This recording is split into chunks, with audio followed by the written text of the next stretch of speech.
तो संभई जो लोग प्रॉपर्टी बाय करते हैं वो सबसे बड़ी गलती क्या करते हैं? जब वो लॉस में चले जाते हैं, वहाँ पे गेन नहीं आता, वहाँ पे पूर्ण नहीं होता प्रॉपर्टी पे। अगर आप इन्वेस्टमेंट कर रहे हैं, आपका पर्पज इन्वेस्टमेंट है, तो हमेशा ये ज़हन में रखना है कि उसको 3 से 4 साल एटलीस्ट आपने देने हैं, फिर वो आपको प्रॉफिट देंगे। पहले नंबर पे जो रेट करूंगा वो रेट करूंगा DHA।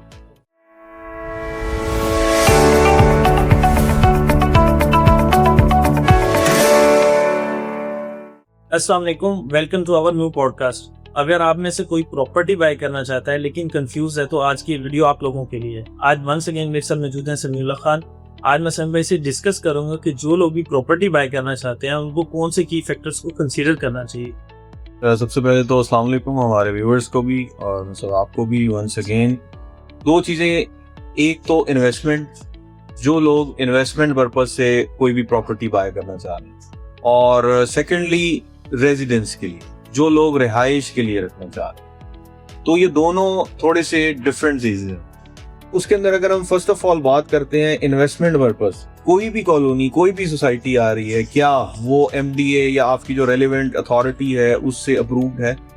फर्स्ट ऑफ ऑल आपने मस्टली ये चीज चेक करनी है। सेकेंडली, किस प्राइस ब्रैकेट में है वो, आफ्टर सम टाइम उसमें गेन कुशन कितना होगा, ये चीज भी मेनली रखनी है। और उसके बाद ऑब्वियसली उसकी एक्सेस कैसी है और कितनी वहाँ वो सिक्योर है। डेफिनेटली वो आपको ग्रुप से आइडिया हो जाएगा कि वो किस ग्रुप की है। सेकेंडली, रेजिडेंस के लिए कौन सी है, उसके अंदर भी फर्स्टली वो आएगा कि उसका प्राइस ब्रैकेट क्या है, कि वो किस प्राइस में, और उसकी डेफिनेटली एक्सेस कैसी है, उसकी जो लिवेबिलिटी है, उसके अंदर जो अमेनिटीज हैं सोसाइटी के अंदर वो कैसी हैं। तो संभई इसके बारे में आपकी क्या सजेशन है? फॉर इन्वेस्टमेंट पर्पस आप पूछना चाह रहे हैं या for residential and investment purpose? देखिए, वही बात आ गई, जैसे इन्वेस्टमेंट पर्पस है तो इन्वेस्टमेंट पर्पस के लिए जो भी आप सिलेक्ट कर रहे हैं उसमें यही बात है मेनली, वो मैं हमेशा ही से ये कहता रहूंगा कि सबसे पहले आपने देखने जो रेलिवेंट अथॉरिटी से अप्रूव्ड है।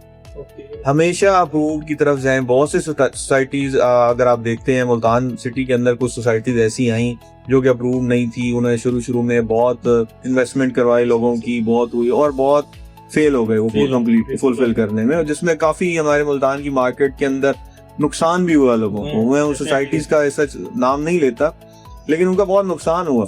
तो इस चीज को खास तौर पे देखना है। अगर आप ये भी देखेंगे कि वो जब वो उस तरह की सोसाइटीज जो भी आती हैं वो साइड एरियाज में आती हैं सारी, उनकी एक्सेस भी कोई अच्छी नहीं होती, कोई अच्छी एक्सेस नहीं होती, तो वो उस तरह की सोसाइटीज थी। तो खुदारा उन चीजों से बचें। सबसे पहले तो आप अप्रूवल देखें, जिस सोसाइटी की अप्रूवल होगी इन्वेस्टमेंट पर्पज के लिए वही है। दूसरा, जब आप बात करते हैं क्या कहते हैं रेजिडेंस के लिए, आप अपनी रेजिडेंस के लिए अगर कोई जगह, कोई प्लॉट, कोई प्रॉपर्टी बाय करना चाह रहे हैं जहां पे आपने घर बनाने आने वाले टाइम के अंदर, तो उसके अंदर भी ऑब्वियसली सबसे पहले आपने यही देखना है कि वो क्या आया, वो अप्रूव्ड है, और उसके बाद उसकी अमेनिटीज में कैसी हैं, वो अमेनिटीज के हवाले से वो सोसाइटी कैसी है, स्कूल और वो सारी चीजें हैं या नहीं है, या वो ग्रुप ऐसा है कि आने वाले टाइम के अंदर वो उसके अंदर वो चीजें बन रही हैं। तो ये सारी चीजें आपने माइंड में रखनी है। अगर आप मुल्तान की मार्केट की बात करते हैं, मैं अपने व्यूअर्स को भी बताऊंगा कि अगर मुल्तान की मार्केट की बात करते हैं, इस वक्त जो रेजिडेंस के हवाले से जो सोसाइटीज हैं उसके अंदर जो बड़े नाम हैं, DHA, obviously DHA Multan big project, हर तरह से अप्रूव्ड है, सिक्योर सोसाइटी है। देन आप देख लें बुच विलास, आप रॉयल ऑर्चर्ड, आप ड्रीम गार्डन फेज 1 और सिटी हाउसिंग, ये इस वक्त की जो बेहतर हैं जो मुल्तान की सोसाइटीज हैं, और ऑल आर अप्रूव। लिवेबिलिटी के हवाले से भी वहाँ पे बड़ी अच्छी लिवेबिलिटी है। कुछ अभी डेवलपमेंट फेज में है, इनमें से, इन सोसाइटीज में से कुछ जो है वो डेवलप्ड हैं और आने वाले टाइम के अंदर ये डेवलप होती जा रही हैं। तो इन सोसाइटीज में मैं अपने व्यूअर्स को कहूँगा कि ऐसी सोसाइटीज के अंदर ही मूव करें। अब अगर आप थोड़ा सा चेंज मुल्तान की मार्केट को देखेंगे, मुल्तान को देखेंगे, लोगों के भी माइंडसेट को देखेंगे, हर बंदा अब एक पीसफुल एनवायरनमेंट चाह रहा है। रशी एरिया, मुल्तान सिटी अगर आप देखते हैं तो बहुत रशी एरियाज हो गए हुए हैं वहाँ पर, और काफी ज्यादा कमर्शियल एक्टिविटीज वहाँ पे हो रही हैं। वो रिहाइश के लिए बहुत मुश्किल होता जा रहा है। तो इसलिए बहुत सारे लोग मुल्तान सिटी के भी, इवन जो साइड एरियाज के भी हैं, वो इन सोसाइटीज के अंदर शिफ्ट हो रहे हैं।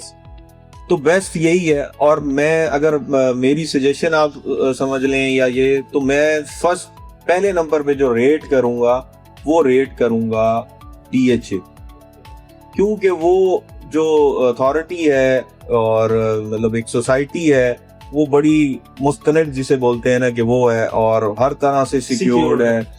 तो एक बेस्ट अपॉर्चुनिटी है। इस वक्त प्राइस DHA के अंदर कंपैरेटिवली कम है। जहां तक बात रही वहां पे एमिनिटीज की, तो वो आहिस्ता आहिस्ता जो है, अगर आप देख लें, हमें व्यूअर्स भी जानते होंगे, वो भी मुल्तान से है, अगर वो देख रहे हैं तो वो डे बाय डे जो है DHA ग्रो कर रहा है।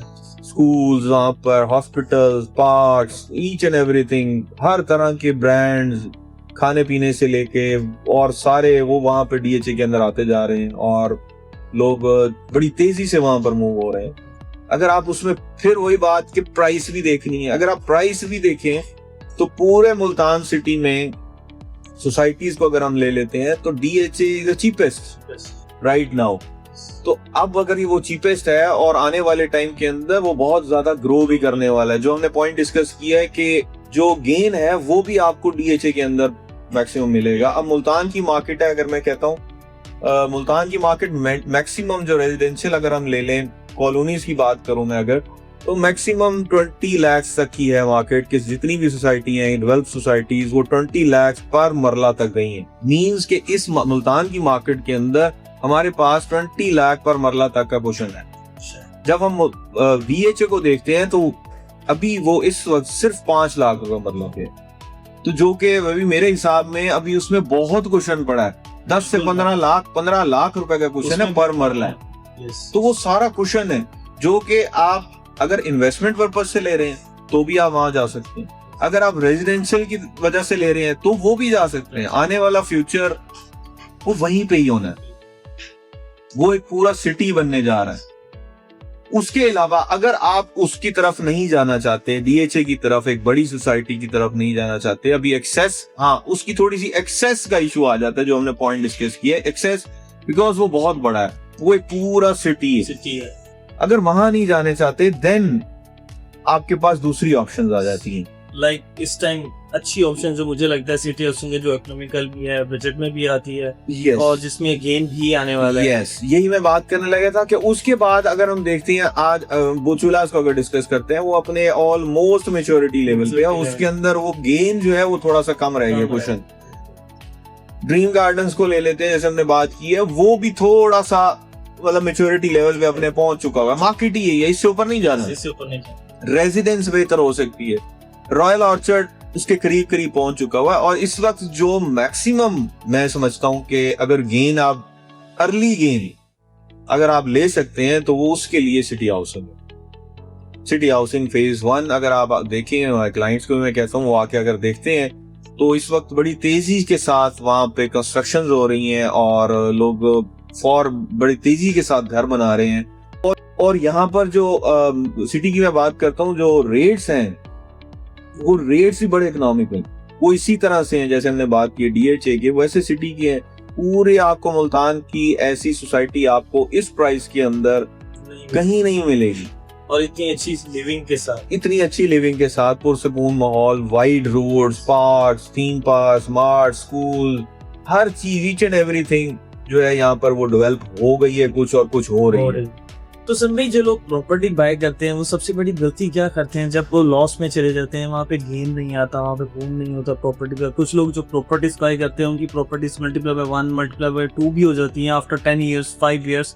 लेकिन कुछ लोग ऐसे हैं जो प्रॉपर्टी बाय करते हैं और आफ्टर 10 ईयर्स भी उस प्रॉपर्टी की वर्थ वैल्यू वही रहती है। नहीं, वो सब ऐसे नहीं होता कि प्रॉपर्टी की वैल्यू वही रहनी है। प्रॉपर्टी की वैल्यू वो नहीं रहती।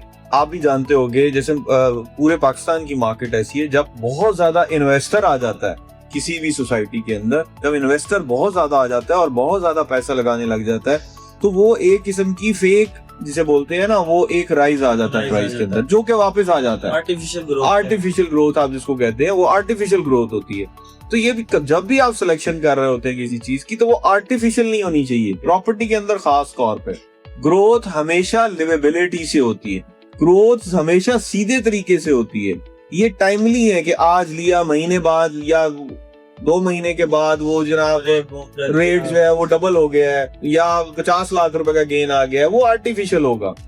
ये कोई शेयर्स वाली वो चीज नहीं है कि शेयर्स आज ऊपर है आज नीचे चले। प्रॉपर्टी एक स्टैग्नेंट रह के जैसे जैसे लिवेबिलिटी, जैसे जैसे एमेनिटीज एक सोसाइटी की एक जगह की बढ़ती जाती हैं तो ऑटोमेटिकली गेन आता जाता है उसके अंदर।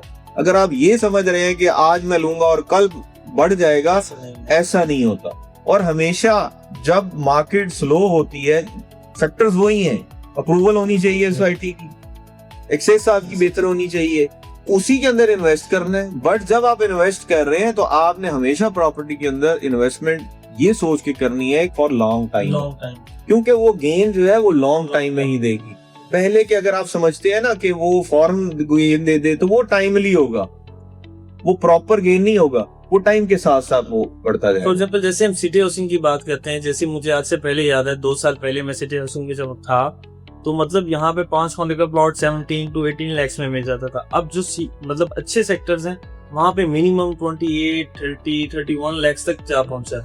यही बात है ना, देखिए लिवेबिलिटी बढ़ती जा रही है। एक टाइम ऐसा भी था कि वो जो 5 परले का अगर मैं प्लॉट की बात करता हूँ वो 30-35 से ऊपर चला गया था, बट वो वापस आ गया। वो वही बात आ गई कि वहां यहाँ पे इन्वेस्टर आया, इन्वेस्टर ने बाइंग करना स्टार्ट की तो रेट बढ़ गया।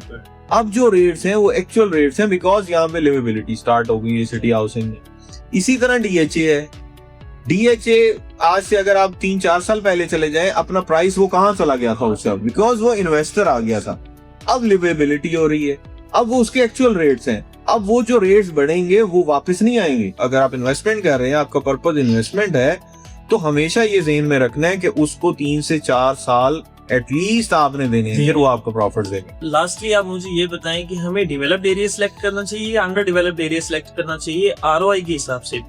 इट डिपेंड्स ऑन ग्रुप कि वो कौन सा ग्रुप है जो डेवलपमेंट है। अगर ग्रुप अच्छा है, वो बेहतर ग्रुप है, पहले वो प्रोजेक्ट्स डिलीवर कर चुका हुआ है आपके पाकिस्तान की मार्केट के अंदर, वो डेफिनेटली उसने ग्रोथ करनी है। अंडर डेवलप में ऐसा होता है कि जब अंडर डेवलप कोई चीज होती है तो वो ऑब्वियसली रेट कम होता है उस वक्त, तो वो आप उसमें इन्वेस्ट करेंगे तो वो आपको ज्यादा गेन देगी। वही बात कि ग्रुप अगर बेहतर है तो वो ग्रुप वो कंप्लीट करेगा ही करेगा। शॉर्ट टर्म ये माइंड में रखिएगा, जो इन्वेस्टमेंट है वो शॉर्ट टर्म नहीं होती। आपने जब भी इन्वेस्टमेंट करनी है वो लॉन्ग टर्म सोच के करनी है, तभी आपकी ये प्रॉपर होगी इन्वेस्टमेंट, अदरवाइज नहीं होगी। थैंक यू सो मच संग भाई। उम्मीद है आज हमारे व्यूवर्स को बहुत सारे पॉइंट्स क्लियर हो गए होंगे कि जब वो इन्वेस्ट करना चाहते हैं तो उन्हें किन एरियाज पे फोकस करना चाहिए, क्या क्या चीजें पॉइंट आउट करनी चाहिए। तब तक के लिए मुझे इजाजत दें, मिलते हैं नेक्स्ट व्लॉग में। देखते रहें नेशनल टॉक्स। अल्लाह हाफिज।